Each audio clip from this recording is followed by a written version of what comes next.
It all starts when the main character Hiraku Mashio is talking to the god who rules the world.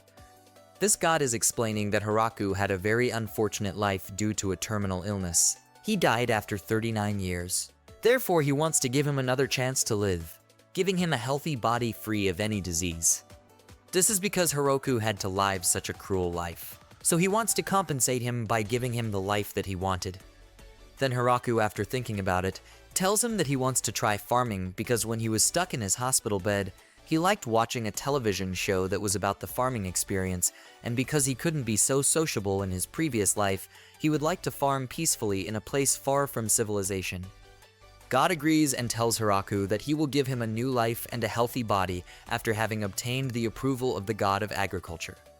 He grants him the power of an omnipotent agricultural skill without explaining anything, tells him to enjoy his second life to the fullest, and sends him to the new world. Hiraku then wakes up with a healthy body in the middle of the forest, surprised to be able to move his body after so long. This excites him so much, to start his second life farming in that world, but he realizes that he is in the middle of the forest, and there is nothing that surrounds him but trees without knowing where to start.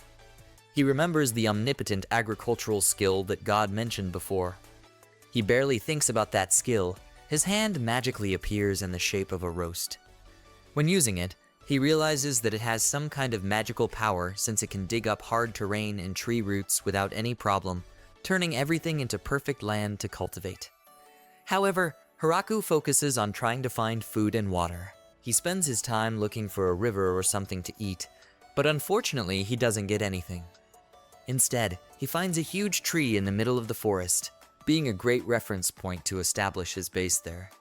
Since he couldn't find any river or pond nearby, he decided to dig a well using his omnipotent agricultural skill. This special skill takes the shape of any tool he can think of except complicated machines. So with a shovel, he manages to finish one in a short time and realizes that he does not feel tired. When he finally finds water, he decides that he has to look for food, but he realizes that he doesn't feel hungry at all. So he dedicates himself to building a more suitable base using his agricultural skill, which makes his job a lot easier. In a short time, he manages to clear the surroundings of the enormous tree without the luck of finding anything edible. When he sees a tree on the road, he decides to turn his tool into an axe, planning to cut carefully, since it gets in his way of cultivation area. Despite thinking about cutting the tree little by little with his axe, he cuts it with a single move and without any effort. This greatly surprises Hiraku, who runs to see the heavy tree that falls in seconds. This is due to the skill that God granted him. So, he doesn't waste time and starts processing the wood.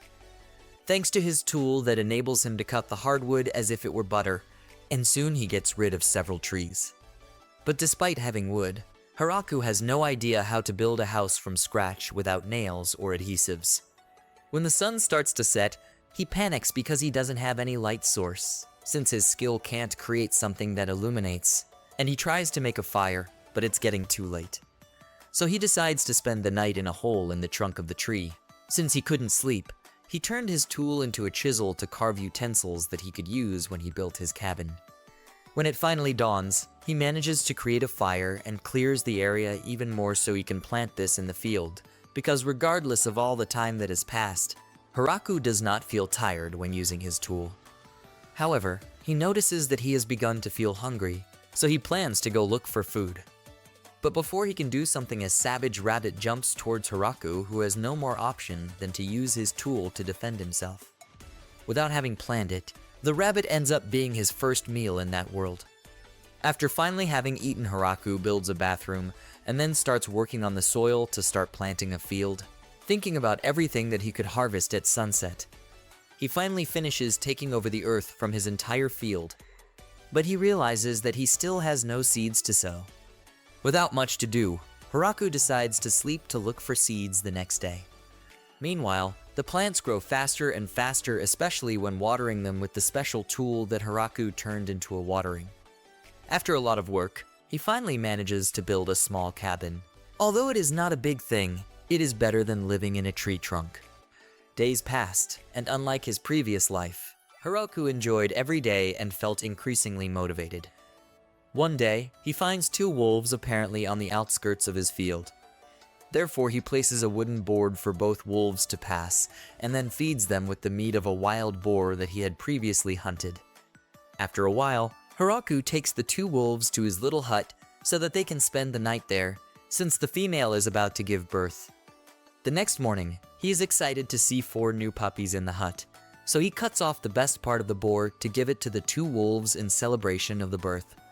After a few days, Hiraku builds a bigger hut for himself since the wolves stay in the first one.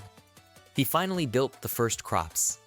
They were ready, so the wolves managed to successfully harvest tomatoes. He called them Kuro and Yuki since both decided to live with him permanently. After a while, Hiraku's crops start growing, and he realizes that to plant he needs to think about the fruit or vegetable he wants while plowing the land, without the need for seeds. He also planted fruit trees in the surrounding area. Although he knew that those would take more time, the food also improved over time thanks to the vegetables, but he had not been able to get salt. One day Hiraku noticed that the wolves started to grow a horn on his head, but he didn't give it much importance. After all, thanks to the wolves, Hiraku could explore the forest without getting lost, so one day he finally managed to find a river. So he plans to create a path to connect the river water to his house, although it takes a long time since the river is a 30-minute walk away. Hiraku still focuses on expanding his crop field by planting wheat and sugarcane to make sweet things and other necessary things. But he realizes that it is starting to get colder and understands that winter is near, so he needs to prepare himself a coat. He tries to use giant rabbit skins, but gives up when he sees how bad they smell. He starts to collect food for the winter and survives with a bonfire in his house. But one day his wolves find something unusual. When Hiraku goes to investigate, he finds a giant black cushion, or that's what it looked like, and he realizes that it is a giant spider. It is very good at creating things with its webs. That spider begins to live in the giant tree, feeding off potatoes that Hiraku gives him since it is his favorite food. Hiraku discovers that the spider can also make clothes very well and even turns animal skins into a pretty decent coat for the winter. Since the spider settled in the big tree, Hiraku decided to give it a name, also calling it Saborin. One day all the puppies enter the forest abandoning their nest. Hiraku feels joy and sadness after having raised them and seeing them grow so quickly to his surprise. A few days later the puppies return because apparently they had all gone to the forest to look for a mate. Soon Hiraku is filled with another surprise when he sees that Saborin, after a long time, has appeared with a group of babies. Like this, all the animals that ate with Hiraku have their own family, which makes him feel a little jealous and a little more alone.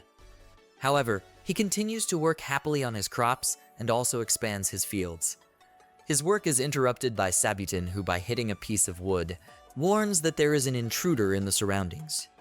He knows that this is the alarm they set, so he rushes and goes to investigate if it is something dangerous. Kuro guides him and takes him into the middle of the forest where Hiraku finds an albino girl crying without clothes and in terrible conditions. The girl trembles with fear. She is surrounded by wolves and a giant spider, so when she sees Hiraku, she asks him to save her. He is surprised but understands her, so he approaches to offer her a piece of clothing so she can cover herself. But before she can do anything, she smiles and jumps on him without warning, biting his neck. Hiraku falls on his back, surprised to see the girl begin to transform. She grows in a matter of seconds and becomes an older girl now with clothes and without any scratches. She thanks Hiraku for saving her, and in a short time, the wolves jump at her, attacking her again.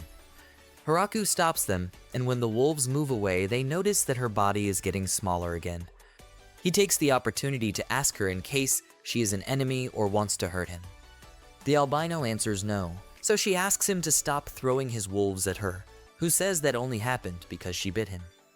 Hiraku notices that she really seems harmless and soon understands that she only drank his blood to regain her strength. This is because she used up a lot of her energy, so she couldn't maintain her body shape or even her clothes. Even so, Hiraku feels bad because of the beating she gave him.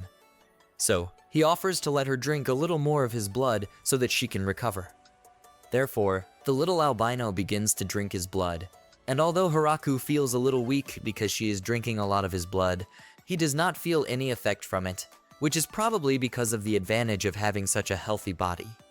The little albino grows back, commenting that she had never tasted blood so full of vitality, so she must lead a very healthy life. So when she finishes, the girl returns to her original size and accompanies Hiraku to her crop fields, surprised that something like this exists within that forest. He shows her his crops and discovers that she has never seen a tomato before. However, he gives her one to try and the girl is delighted with the taste, which makes Hiraku very happy since it is pleasant to hear someone praise his work for the first time.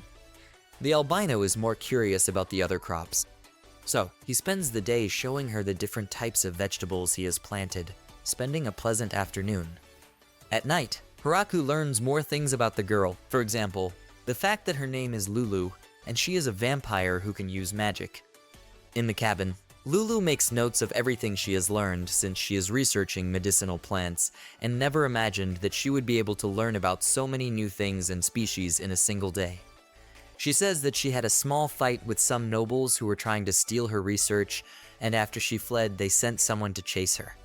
So, she decided that the best thing would be to go unnoticed somewhere until things calmed down, which is why she came to that forest.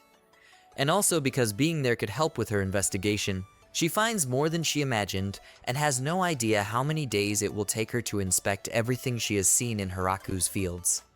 She changes the subject to Hiraku's tool because she has never seen that type of magic, but he doesn't say much about it. So, the girl only says that it is some kind of magical tool. That's when he realizes that he has no idea if something like that could happen again. So he reaches a conclusion and greatly surprises the girl by asking her to stay with him forever because you can't miss that opportunity. Lulu blushes suddenly and explains that people are chasing her and that she is a vampire, but Hiraku assures her that none of that matters to him. He comments that he has never been good at dealing with other people, and that's why he lives alone away from them. But even so, he doesn't know how many more years he will be able to handle that. Finally, Lulu accepts it, but says that it was a proposal very suddenly. Hiraku answers that he is simply quite lonely there, so he thought it would be a good idea for Lulu to accompany him and be with him forever. There Hiraku realizes what he asked for, and he also blushes, upsetting Lulu even more, who asks him if it wasn't that type of proposal. Hiraku gets nervous and tells her that it is that type of proposal and it is exactly what he wants. So Lulu smiled, calmed down a little, and telling him that she had already said yes. This makes Hiraku very happy, so he hugs her in celebration. Thus, Hiraku and Lulu begin living in the cabin, working together in the field of cultivation. After a while, Lulu manages to help him in different ways. For example, by installing light sources with magic in addition to also finding salt after so much time so the food also improves. One day, the alarm rings again, and when they go to investigate, they find the wolves surrounding a girl with wings who asks for forgiveness for having attacked them first. Hiraku rushes to free her from Sabotan's webs, and when the girl is finally free, she uses magic to heal her wounds and restore her clothes. Then she makes her wings disappear. Hiraku is surprised by how convenient it is to know how to use magic, but he is surprised to see Lulu trying to escape when the girl sees her. She gets angry, saying that she should stop melting and not continue running away. But when she makes so much fuss, the wolves attack her again, so she has no choice but to calm down and go to the cabin to talk more calmly there. They both talk about how ruthless the wolves are, since fighting against them is a death sentence. The girl then asks Lulu who is the person she with, and she responds blushing that he is her husband. Once she calls him that, the girl is also quite surprised, so she decides to introduce herself. Her name is Tia, and she is an angel. That's why she has wings. Hiraku asks if she serves God, but Lulu assures her that it is not that important and that it is just a race of warriors with more muscles than brains. The angel clarifies that there was a time when they were objects of worship. Hiraku asks her why he is chasing Lulu, and she answers that there is a great reward for her for all the damage she causes in the city. Lulu says that there was an annoying noble who forced her to make medicines and drugs in a demanding way, so she felt the need to give him a little lesson. Angel exclaims that what she did was wrong, explaining that every time something bothered him, Lulu started to fly everything into the air. So Lulu finally admits that maybe she went a little too far and tells them that the reason why she ended up in that forest is because she was running away from Angel since she is stronger, just a little. So she leaves the topic aside and offers to live with them. Before Tia can give Lulu an answer, Hiraku shows her the fields of crops and the orchards of fruit trees. He also introduces her to the mailbox, but when she sees the huge spider, Angel faints from fright. She had the same reaction when she was introduced to the wolves. She spent the rest of the day helping Hiraku and Lulu collect some crops, getting to try fresh cabbage leaves, and being delighted with the flavor. In the evening, they finish harvesting many vegetables and Angel is completely exhausted. They manage to taste strawberries for the first time and again, they are even more delighted with the taste of this. Tia is surprised that agricultural work is much more satisfying than she expected. Then Lulu asks her to live with them, deep down desperate for not being able to handle everything alone. Angel begins to live with them, helping with the crops and even with the construction, creating stone goals that lift the heavy material. One day, Angel asks Hiraku if they can grow more strawberries, but he explains that they also use the fields of cultivation and will not be able to keep up with all the crops since they are running at maximum capacity. Plus, if they grow too much, they may not be able to finish eating everything they harvest. Since the cabin will not be big enough, Hiraku decides to build an area for wolves next to the orchard. Meanwhile, several of Sabadan's children also set out on a trip through. Tia also decides to leave, clarifying that she will not be gone for a long time. Days later, she returned with 7 girls, explaining that they were all high elves who lived in a distant town in the north. But most of their people were annihilated after being dragged into the human war, so their race was dispersed, and then they wandered the earth looking for a place to settle and call home. For this reason, Tia asks Hiraku to let them stay with them. They also promise that they are very good workers. Lulu tells her that it is a good idea since the high elves are a very talented race. Plus, they are very young. One of them tells her that she is the oldest and is only a little older than 400 years, while the youngest says she is about 300 years old. Hiraku tells them that they can get along, but that they have to get along with all the different companions who already live there. The girls are very happy, clarifying that they have no problem with it. However, they also faint when they see that the companions they have are spiders and wolves. They spent days building a new bigger place since the 7 of them wanted to live together. Luckily, they all knew more about construction than Hiraku. However, the girls were very surprised to see that he cut down giant trees effortlessly, all of them working together and Hiraku learning a lot from the girls, advancing more and more in the construction. So after 10 days, they managed to build a house much bigger and better than the small cabin. He is a little jealous, but is glad that he now knows the techniques of the High Elves and can rebuild his cabin after the girls settle in their new house. They spend their days helping in the fields and plan to do some mining and blacksmithing work. This is something they are very good at after about 200 years of wandering around the world without a home, so they would like to start by building a furnace that can melt iron. The girls quickly set up a blacksmith stand, so they make things very useful for their stay there. After a while, they notice the wheat field and make bread using their yeast, which greatly excites Hiraku. While everyone is eating bread, Hiraku suddenly thinks of something, and although it is a little late, he asks him if perhaps the land belongs to someone. She answers that not really, but that technically the forest is under the control of the Demon King. Hiraku is terrified upon hearing this. Lulu does clarify that as long as he has not received any type of support when building everything, there is nothing to worry about, and since he built everything on his own without any help, the land belongs to him. That's how it works there. Therefore, they continue to live peacefully in the forest. And that's it, guys. Hope you liked the video, and don't forget to subscribe for more. Peace.